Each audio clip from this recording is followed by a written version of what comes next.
this weekend's Hometown Maine, we head to Portland. Maine's largest city was first established by the British in 1632 as a trading and fishing settlement.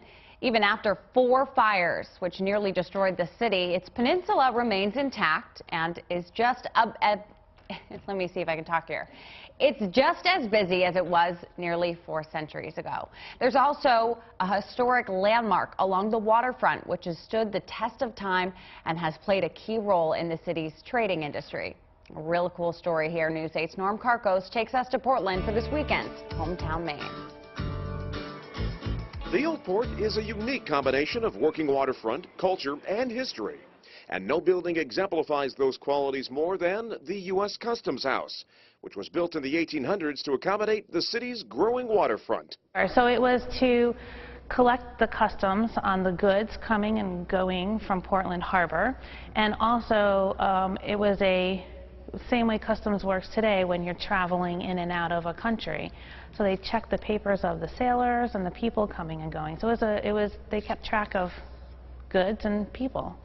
The Great Fire of Portland in 1866 destroyed the building which housed the original customs office.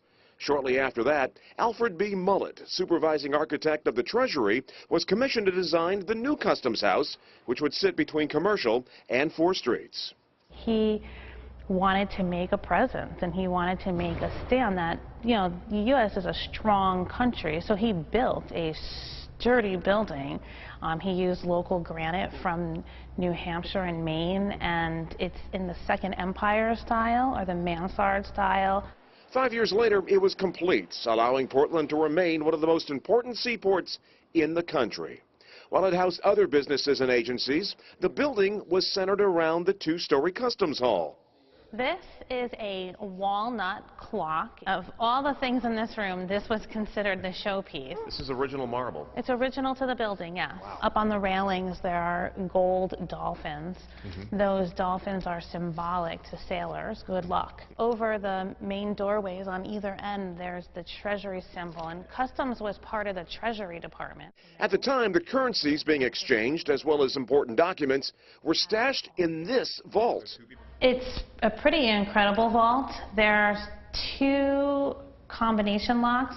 There's an interior door and an exterior door. There was some sort of a lift or an elevator, a lift in the floor that got you up to the 2nd-story vault. Wow. Other historic rooms include this office, which once belonged to Joshua Chamberlain. The building was placed on the National Register of Historic Places in 1973 and today is one of only a dozen federally owned custom houses still in operation. The Customs Office itself eventually changed locations, and today it houses several different agencies and hosts functions for nonprofits, allowing it to still serve its original function. Its future here is hopefully strong. It's great that it's still a federally owned building. And the federal government is taking a lot of care of this building. In Portland, Norm Karkos, WMTW News 8.